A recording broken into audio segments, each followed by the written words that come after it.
Well, good morning, everybody. Happy May 31st. And to me, this marks 6 months of living in my Jeep with my two dogs. Which brings me into retrospect of reassessing everything and the reasons why I had to become a nomad. It's survival, plain and simple. I did not ask for the termination that I received from my job. Nobody does.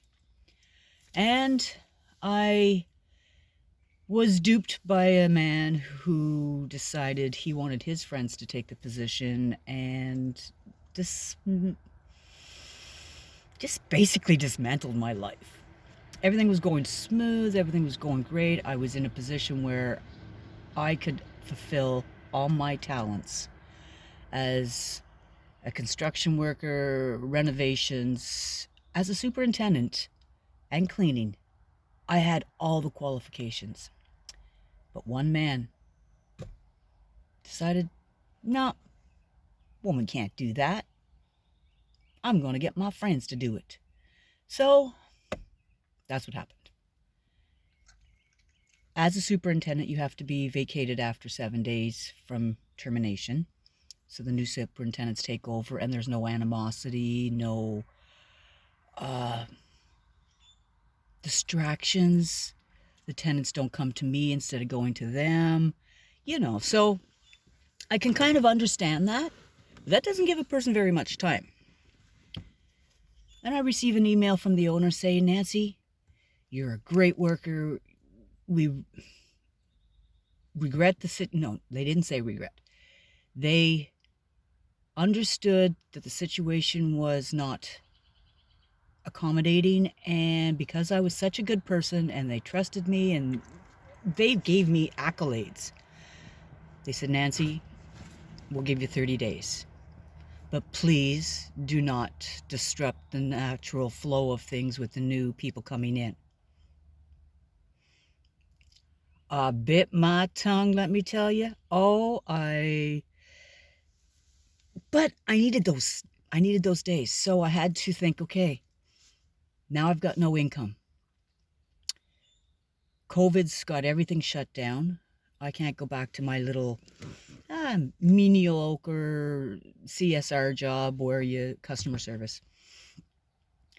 And all I could get was $900 every 2 weeks from the Canadian government offering the CERB package, CRB, it was CERB at the start, CERB, now it's CRB. I didn't have enough for EI because I'd only been working 2.5 months. And 3 weeks prior to my dismissal, my car decided to just die. I got it traded in, minimal, and got myself a Jeep. Thinking, okay, I got good money coming in. I can pay my bills. I can pay off my loan. Life will be where it needs to be at my senior years. Not quite 60, but knocking at that door. And then it all turned around in a blink of an eye. What do I do? How do I survive? Where do I live? How do I take care of my dogs? Questions after questions after questions. I would ask myself. It's December in Ottawa. Where am I gonna go? I'm sorry, but I am not living on the street. I figure, you know what? If I can still pay for this vehicle, this is gonna be my house. So I looked at a couple YouTube videos. Wow, I don't have any expenses to get a nice van to build that out, although the size would have been beautiful. I have a Jeep. Not much room. So I put my armoire on the bottom, 6 compartments. 6 totes later, It has 4 compartments. 6 totes later, I filled up those compartments and a few other odds and ends inside the vehicle. Me and the dogs got in the vehicle December 31st and drove to the end of Carling Avenue. There's a parking spot where people go and trail walk as such. It's part of the green belt in this beautiful area of Ottawa. And I slept in my Jeep the first night 6 months ago. Tonight, I'm going to go back there and sleep. Kind of like an anniversary. Hey, Brandy, we made it. We made it through the winter, and now we are in the heat of spring. May 31st, springtime in Ottawa, and it's like 25 to 30 degrees. Why do I have a turtleneck on? Well, I was in the shade this morning, and it was a little chilly last night, like 5. Made it through 28 degrees. And that was probably the end of January. And I said, you know what? It's time to take this show on the road. Because there wasn't much to do in Ottawa. You couldn't really stay at these places. Sorry, Brando. Sorry, baby girl. And, yeah. My friend down in southern Ontario, Chatham, said, Nancy, it's only like -10 here. -28 with wind chills. -10. Didn't take long for me to say, yeah, I'm driving southern Ontario. Couldn't cross any borders. I can't go to the States to stay in a nice warm area. I couldn't even head out to BC. I have family out west. I wanted to go out and see my aunt in Calgary, see my cousins, head out to BC, see another cousin. And the temperatures were much better, but I can't cross the provinces.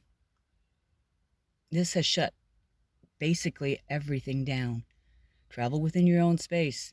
Stay-at-home orders. I am in my home. What do I do? Drive to this parking lot, drive to that parking lot, sit at a Timmy's for a couple hours, go to another Timmy's for a couple hours. I'm not experienced in this, but I'm learning to live it. Why? Because I'm a survivor. You just can't give up. You gotta wake up in the morning, or when you wake up in the morning, you're like, right on, I'm blessed with another day. Let's do this. Eating, kind of hard. Because you don't have much money left over once you pay your bills.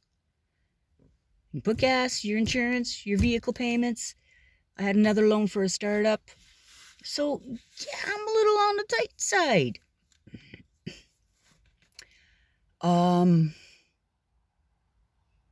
Family to help out.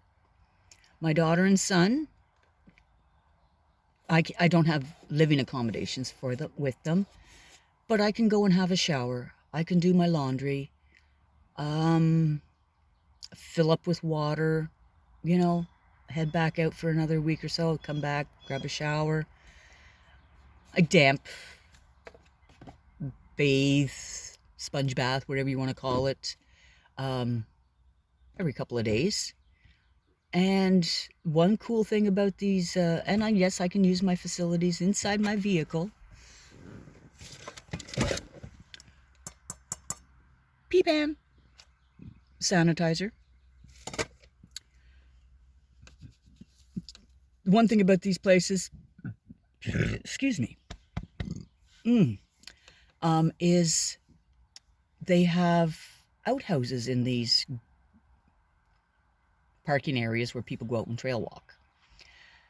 Now, not all of them do, but a good majority do have these outhouses that are really, really nice.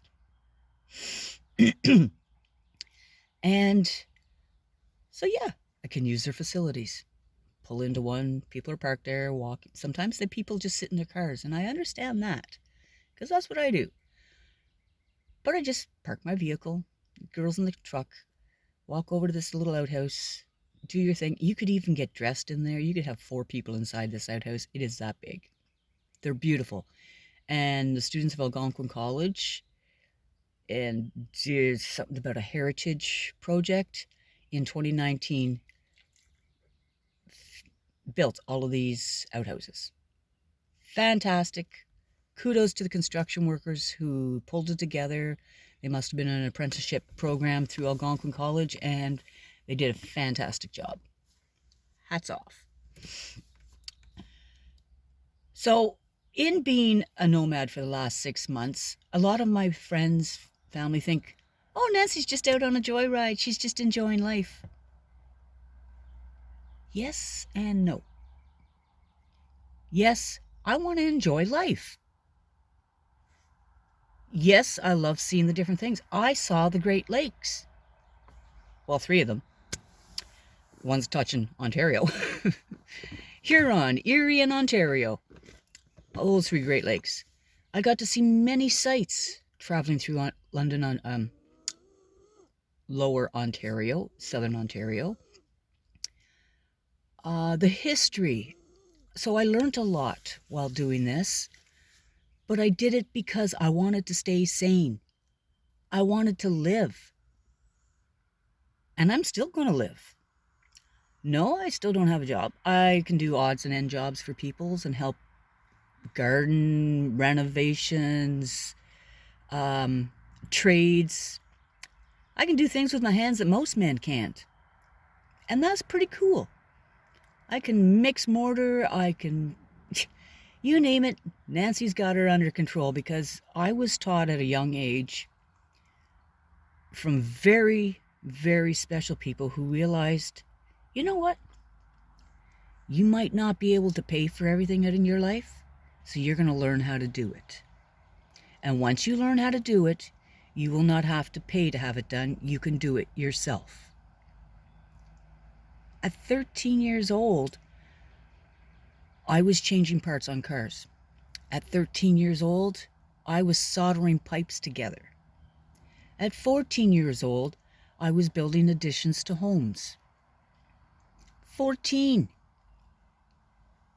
I should have been out chasing the boys and all that. No, I was learning stuff for my senior years to be able to do this.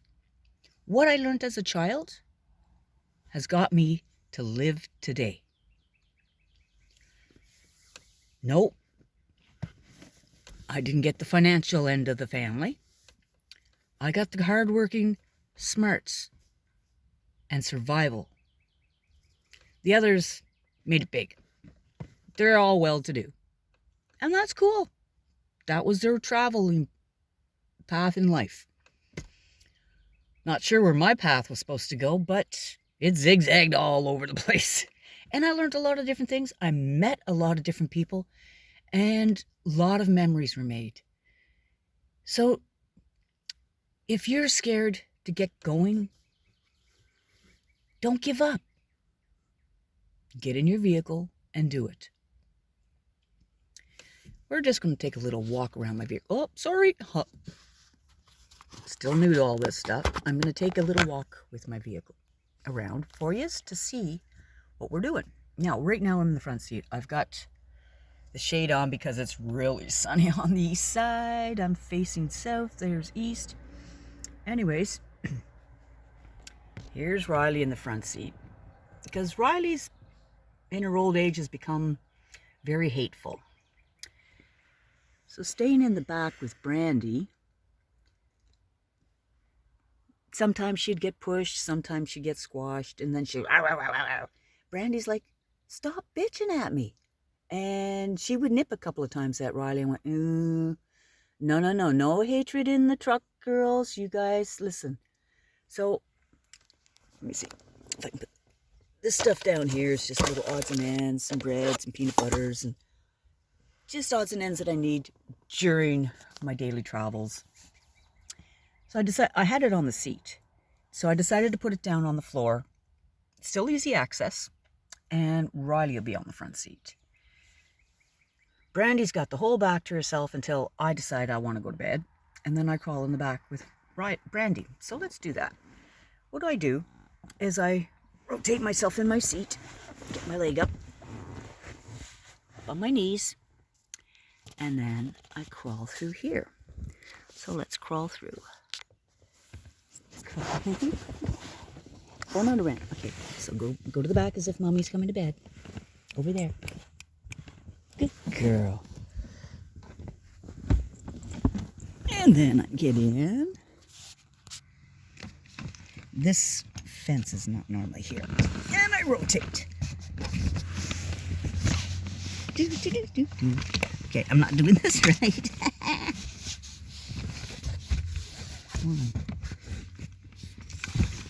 Sorry, taking a little longer than normal. Because I got the gate here, and that's not normally here when I'm doing this. So, there we go. Get turned around. Feet at the back. There's Brandy. And here I am. I put my pillow down here, and I go to sleep. I can roll over my side, and I still have about 1.5 inches before the roof. Riley will be in the front. And then I will be in the back. There we go. Brandy's got that space, or she can lay down beside me. Sometimes she does. My feet still aren't touching the back window. It's all good. And I fit. I'm 5'5". It was 5'6". I think I've shrunk in my old age. But hey, that's the way shit happens. When you get older, what have you. So I'm just going to put that back so I can get out of here better. One moment. Now, also back here, I have, I don't know if you see, water, coffee press, 2 containers of food, and my 3-shelf cabinet, which we'll see from the other side. But I can keep all my dry stuff, my herbs and spices, some odds and ends for cooking, and there we go. So let's hop out of here, and I will go up front and talk some more. How about we just pause for a second? And we're back in the front seat. So, let's pull this down. Step out.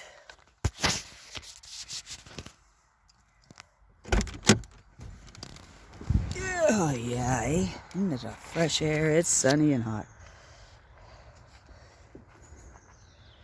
Oh, get the keys, because if Riley steps up, yep, she locks the door on me.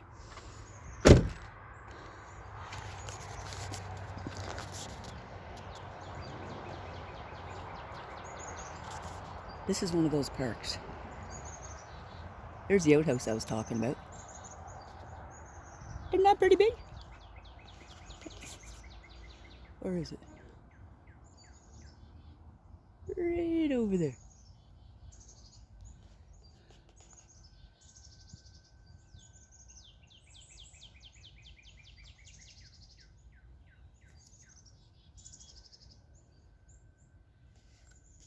Yeah, so that's where I'm at. It's ever quiet, eh? Birds are singing like crazy.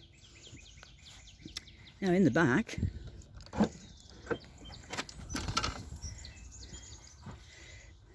we have, Riley came up to say hello. That's my bedding. I'll just pull that out and stretch up, slide inside in case it gets a little cold at night. Hey, Riley? No, you can't get out and run around because you won't come back. So I lift up this foam. So let's put this here before I go and tuck. Back up, Riley Roo. Mommy's got something going on here. Back up. Now see, that's my white armoire. Riley, you're heavy. Back up. Inside there's my cooking stuff. I've got cooking, I've got winter clothes. Goes up to the other 3 compartments up there with odds and ends and sods. So that I can get dressed. Eat if I have to. Now this, hold on one more time. This will slide out. Slide this out. Look at that. I put my stove on that and cook. This is a hard one to do because the sun is in the east and I'm facing this direction. So needless to say, a little weird. I'm gonna slide this back. Push that up. Fold the bed back down. Little mat for the dogs to wipe their feet off. Gas? No. That's an extra 5 gallons of water. Extra food. And under the dog bed,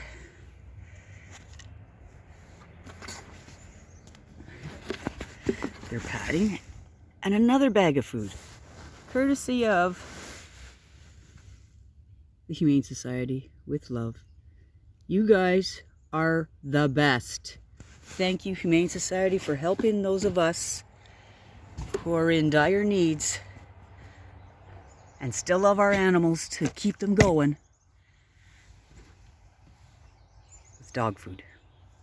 You guys are angels. So, coming around the other side into the kitchen. Ta-da! I have my towel, I have my cook stove, I have easy access water, and I have more water. I probably got about 5 gallons here too.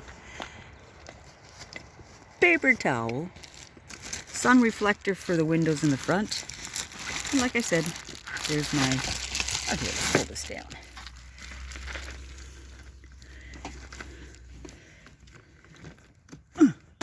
Unclip that, pull the stove down.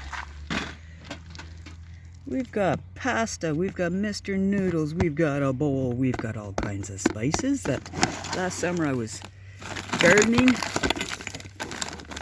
I even got peppermint chocolate. What's this one here? Oh, dried cranberries, some thyme, rosemary, cinnamon, all kinds of spices. We got some garlic, we got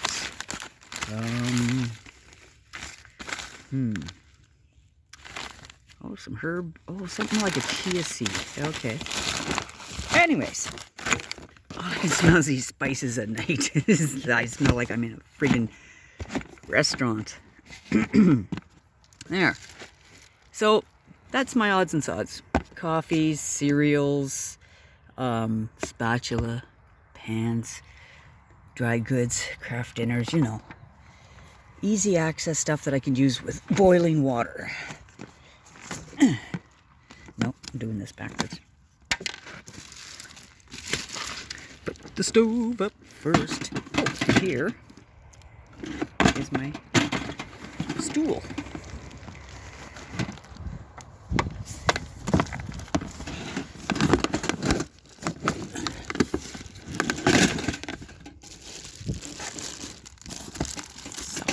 Here. No, not like that. Like this.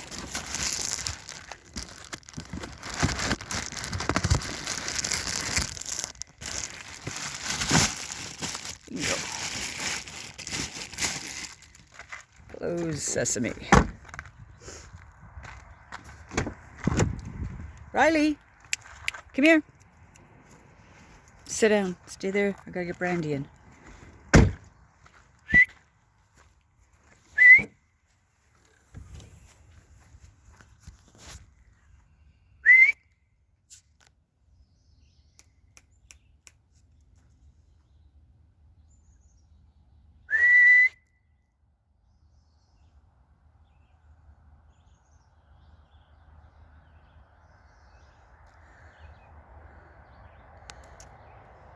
Uh-oh.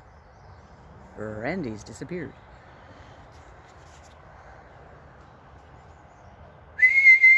Come on!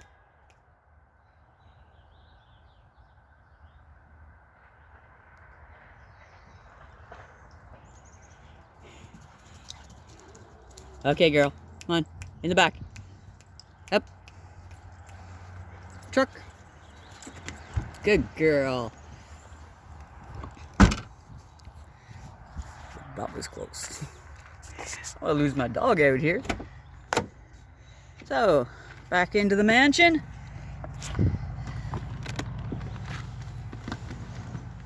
And we are back. So, That was a quick little run around my house. And I do have some camping gear also. I have my tent and that in the first compartment. Sorry it's so long, but I just wanted to let you know, being a nomad is possible.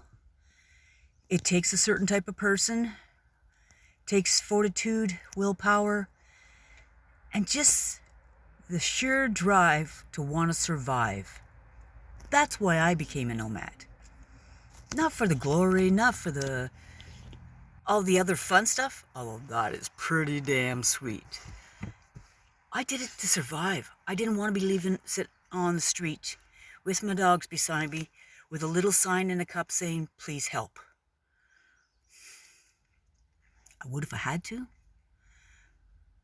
but I was this much lucky to have my own vehicle. So I still make my payments on my vehicle. Technically my rent, my insurance, and the gas, I consider as renting a place. But my vehicle, my house that I live in, can move around. It's expensive. It ain't cheap. Good God, I wish I had a van. More space would be a blessing. And this COVID hair is gotta go. I don't like my COVID hair. Anyways, y'all, it's proof. 6 months. You can do it. It's hard.